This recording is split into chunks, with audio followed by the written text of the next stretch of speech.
कृष्ण ने अपनी जंघा पर 3 बार प्रहार किया। 1 2 3 उठाई सवा मन की गदा भीम भैया ने और दुर्योधन की जंघा पर धड़ाम से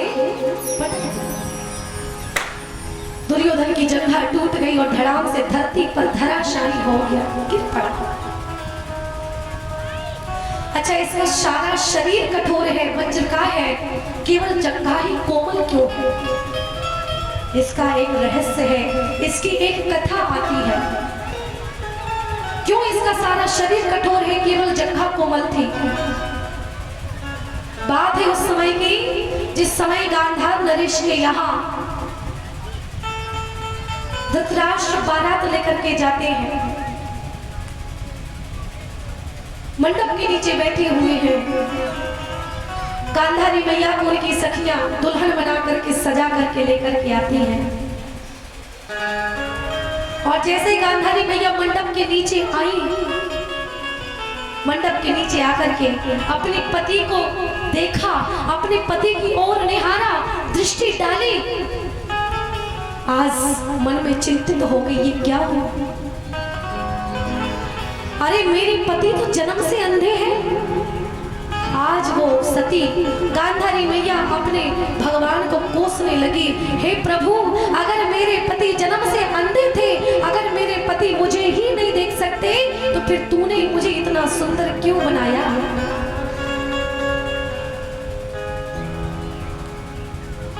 क्योंकि कौरवों में और पांडवों में सबसे सुंदर स्त्री गांधारी मैया थी। कौन थी? गांधारी मैया। एक स्त्री जब उसका पति आता है घर पे, जब एक फौजी भाई अपने घर पे आता है, उसकी पत्नी 16 श्रृंगार करती है। पति नहीं होता है तो कोई स्त्री श्रृंगार नहीं करती है। क्यों?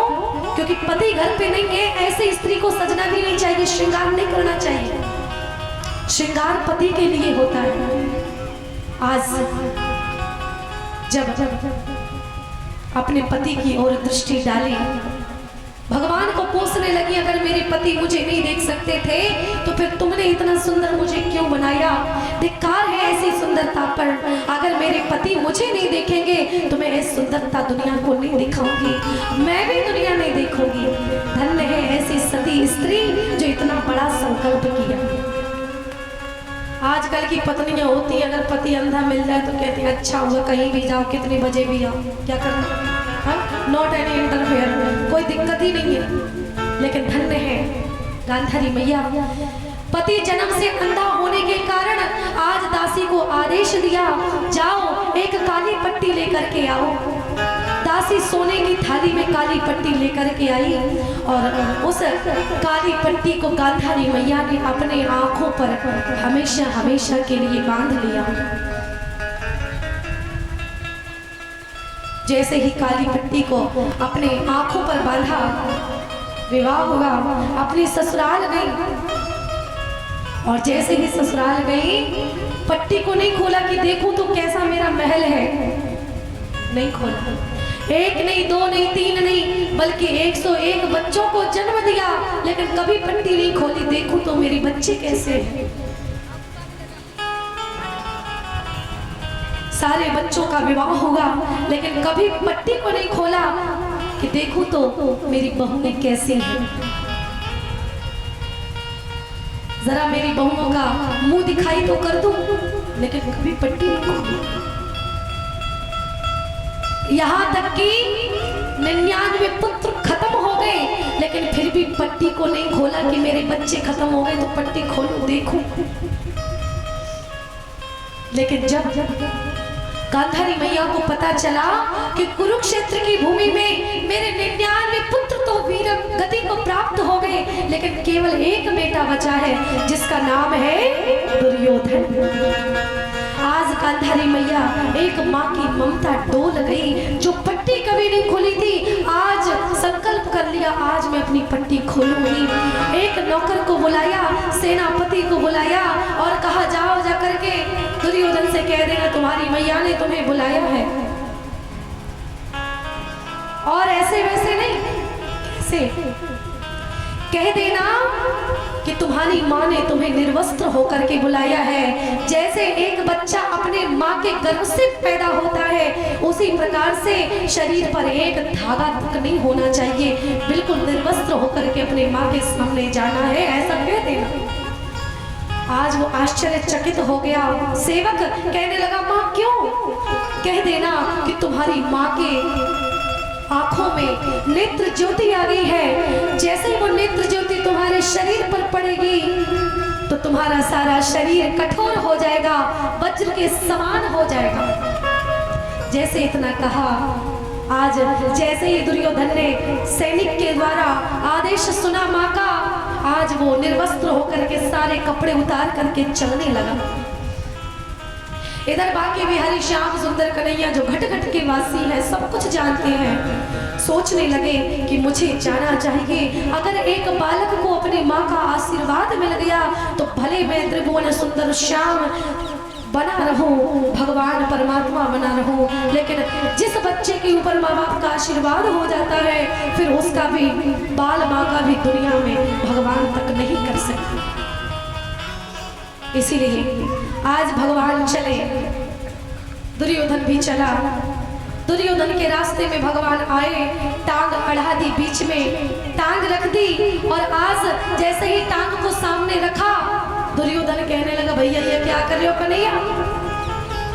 भगवान बोले, दुर्योधन है, मैंने तो तुमको आज तक ऐसा सुनाए, देखो तू जा कहाँ रहे हो है? कहाँ जा रहे हो? दुर्योधन बोला, मैं मैया के पास जा रहा हूँ, क्योंकि मेरी मैया ने मुझे बुलाया है। वो अच्छी बात है, माँ ने बुलाया है, जाना चाहिए, लेकिन ऐसे, अरे थोड़ी तो शर्म कर। वो तो माँ है, और माँ बाप के सामने बच्चे चाहे जितने बूढ़े हो जाए, चाहे जितने बड़े हो जाए, बच्चे बच्चे ही रहते हैं। वो तो माँ है, कुछ भी कहेगी और तुम पहुंच जाओगे। अरे थोड़ी तो शर्म करो, तुम बड़े हो गए हो। कपड़ा पहनने के लिए मना किया है ना, ये केले के पत्ते पहनने को तो मना नहीं किया ना। ये केले के पत्ते अपने जंघा के भाग में लगा ले। उठाए केले के पत्ते उतार करके आज दुर्योधन अपने जंघा के भाग में लपेट करके और चलने लगता है। आज कन्हैया कहने लगे, बस बन गया काम। दुर्योधन गया, माँ के सामने विराजमान हो गया, खड़ा हो गया जाकर के। मैया गांधारी कहती है, बेटा दुर्योधन। हाँ मैया, आ गया तू? हाँ मैया मैं आ गया। अच्छा, शरीर पे कोई कपड़ा तो नहीं है ना?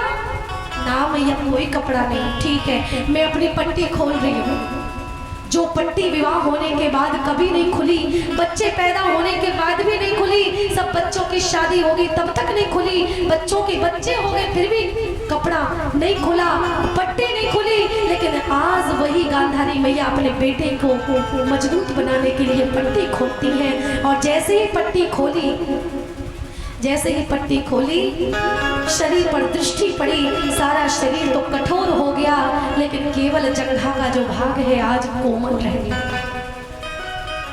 जहां पर केले के पत्ते लगे थे वो भाग मात्र कोमल रह गया, सारा शरीर कठोर हो गया। गांधारी मैया ने देखा, बोले बेटा मैंने तुझे मना किया था ना कि शरीर पे कोई कपड़ा नहीं होना चाहिए, एक धागा तक नहीं होना चाहिए, तो ये लगा करके क्यों आया केले के पत्ते? दुर्योधन बोला, मैया मैं तो निर्वस्त्र ही आ रहा था, लेकिन वो कन्हैया है ना, कन्हैया, उसने कहा कि तुम तो बड़े हो गए हो, शर्म करो। गांधारी मैया बोली, हाँ मुझे पता था कि ये टेढ़ी टांग वाला अपनी टांग जरूर बीच में अड़ाएगा, और उसने अपना काम कर दिया। ठीक है, अब ये राज तुम किसी को बताना मत, किसी को कभी मत बताना कि तुम्हारी जंघा कोमल है। ठीक है मैया, लेकिन ये राज केवल 3 लोगों को पता था, गांधारी मैया, दुर्योधन और बांके बिहारी कन्हैया। लेकिन जैसे ही आज 3 बार इशारा किया, भगवान ने जंघा पर प्रहार किया, उठाई सवामन की गदा भीम भैया ने और दुर्योधन के जंघा पर प्रहार किया, धराशायी हो गया, जान टूट गई, धरती पर गिर पड़ा। आज दुर्योधन चिल्लाने लगा, रोने लगा, कराहने लगा। आज जैसे रोने लगा, इधर द्रोणाचार्य पुत्र अश्वत्थामा सोचने लगी चलो मैं युद्ध में तो शामिल नहीं हुआ, देख करके आता हूँ आज कितने वीर वीर गति को प्राप्त हुए हैं। चलो जैसे ही आज रथ पर सवार होकर के कुरुक्षेत्र की भूमि में आया, आज देखा उसने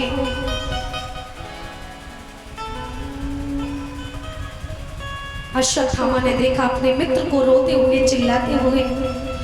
अश्वत्थामा कहने लगा मित्र तू रो क्यों रहा है मित्र? अच्छा अच्छा अब समझ में आया, तो इसलिए रो रहा है क्योंकि तेरे 99 भाई मर गए इसलिए ना? दुर्योधन बोला नहीं मित्र मैं इसलिए नहीं रो रहा। अच्छा अच्छा तो अब समझ में आया, तेरी जंघा टूट गई है इसीलिए तू रो रहा है ना? नहीं मित्र मैं इसलिए भी नहीं रो रहा। अश्वत्थामा बोला मित्र तू क्यों रो रहा है ये बता मुझे।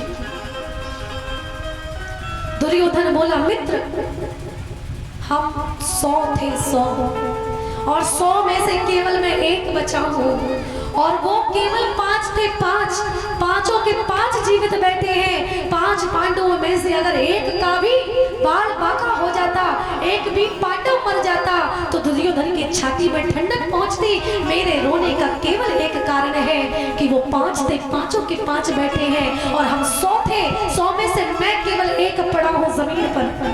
अगर एक भी पांडव मर जाता तो दुर्योधन बहुत खुश होता। अश्वत्थामा ने जैसे ही सुना, अश्वत्थामा कहने लगा अच्छा तो तेरे दुख का कारण वो पांडव है तो तू चिंता मत कर, मैं 5 पांडवों के सर काट करके अभी तेरे सामने प्रस्तुत करता हूँ, अभी तेरे सामने लाता हूँ। जैसे इतना सुना